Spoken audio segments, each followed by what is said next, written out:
চলুন আজকে বানিয়ে ফেলি ডিম পনির বিরিয়ানি। একদম হোটেলের মতো না হলেও বাড়িতে কিন্তু ওটা খাবার সময় মনে হবে আমি হোটেলের রেস্টুরেন্টের থেকে খাবারটা আনিয়েছি।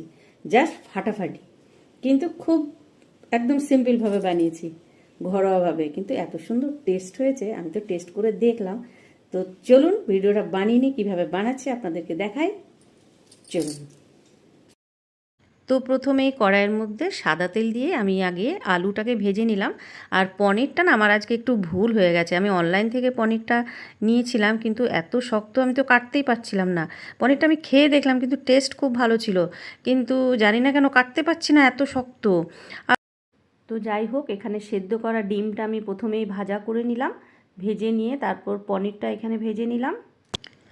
এখানে আমার আলু ভাজা হয়ে গেছে, ডিম ভাজা হয়ে গেছে, আর এই যে পনিরটা দেখুন কীরকম ঝুরঝুরে হয়ে গেছে। এরকম কিন্তু আমার হতো না কখনো। আমি যতবার পনির কেটেছি কি সুন্দর চৌকো চৌকো করে কেটেছি। এবার আমি অনলাইন থেকে পনিরটা অর্ডার করেছি, জানি না, আমি কিন্তু খেয়ে দেখলাম, সত্যি বলছি টেস্ট ভীষণ ভালো ছিল, কিন্তু কাটতে যাচ্ছি কি শক্ত। কিন্তু কি করা যায়, সেটাকে তো কাজে লাগিয়ে দিতে হবে। মানে এক্সপায়ারি ডেটও বেরোয়নি, একদম খুব রিসেন্ট ছিল আর কি পনিরটা। তো যাই হোক, ওটাকে একটু যেমনভাবে পারলাম কেটে তারপরে আমি তেলের মধ্যে ভেজে নিলাম। তবে যে ঝুরঝুরেগুলো হয়েছিল সেগুলো আমি লাস্টে দিয়ে দিয়েছিলাম। এবার কড়াইয়ের মধ্যে সর্ষের তেল এবং ঘি দিয়ে তার মধ্যে গরম মশলা, তেজপাতা ফোড়ন দিলাম, দিয়ে পেঁয়াজ কুচি দিলাম। পেঁয়াজ কুচিটা ভাজা ভাজা হয়ে যাওয়ার পর টমেটো কুচি দিলাম। টমেটো কুচি দিয়ে একটু ভাজা ভাজা করে নিলাম। তারপর দিয়ে দিলাম ক্যাপসিকাম দিয়ে সুন্দর করে একটু নাড়াচাড়া করে নিলাম। তারপর একটুখানি ভাজা ভাজা হয়ে যাওয়ার পর এখানে দিয়ে দিলাম কাজু বাদামগুলো একটু মানে ছোটো করে কেটে নিয়েছিলাম। আর দিয়ে দিলাম লঙ্কা। তো লঙ্কা যে যার ঝাল মতন খাবে। তারপর সুন্দর করে এটাকেও ভেজে ভেজে নিলাম। দিয়ে এখানে দিয়ে দিলাম, আবারও একটু ভালো করে ভেজে নিয়ে তারপর লবণ এবং হলুদ দিয়ে দিলাম এর মধ্যে। দিয়ে সুন্দর করে এটাকে আরেকটু মশলাটা গ্যাসের আঁচটা একদম লো ফ্লেমে রেখে সুন্দর করে এটাকে কষিয়ে নিলাম। আর এটা একটু টাইম লাগে, কারণ আঁচটা বেশি বাড়ানো যাবে না, গ্যাসের আঁচ কম রাখতে হবে। তারপর এখানে দিয়ে দিলাম আদা রসুনের একটুখানি পেস্ট, অল্প সামান্যই দিলাম, কারণ বেশি দিলে আদার গন্ধটা ওঠে। তো এবার এটা দেওয়ার পর সুন্দর করে এটাকেও কষিয়ে নিলাম। আর এমনিতে টমেটো আছে, নুন দেওয়া হয়েছে, তো সেদ্ধটা এমনি সুন্দর হয়ে যায়। এখন জল দেওয়ার কোনো প্রয়োজনই নেই। তারপর এটাকে ভাজা ভাজা করে নেবার পর দিয়ে দিলাম বিরিয়ানির মশলাটা দেওয়ার পরে এটাকেও একটু ভাজা ভাজা করে নিতে হবে। তো আমি বিরিয়ানির মশলাটা এর মধ্যে দিয়ে দিলাম, দিয়ে আবারও এটাকে সুন্দর করে কষিয়ে নিলাম।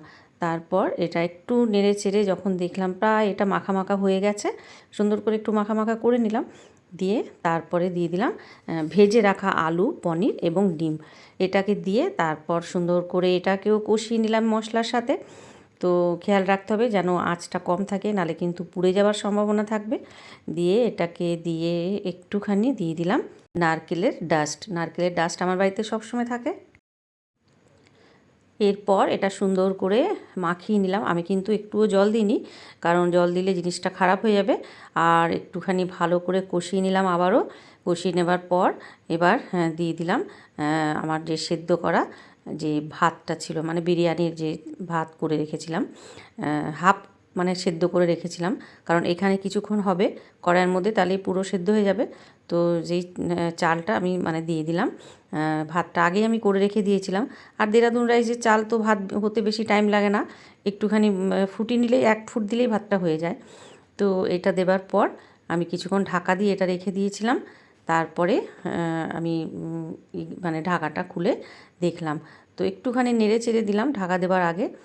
এইবার দেখুন আমি কিন্তু একটু জল দিইনি, ঠিক আছে? দেখুন ঝরঝরে হয়েছে খাবারটা, ভাতটা কিন্তু কারোর সাথে কারো লেগে যায়নি, একদমই ঝরঝরে হয়েছে। খুব ঘরোয়া উপকরণ দিয়ে তৈরি, একদম মানে খুব সাধারণভাবে সিম্পলভাবে রান্নাটা করেছি। এমন বেশি কিছু উপকরণ লাগে না এর মধ্যে, আর খেতেও খুব টেস্ট হয়েছে। তো এইভাবেই আমি বানিয়ে ফেললাম ডিম পনির বিরিয়ানি, খুব টেস্টি একটা খাবার।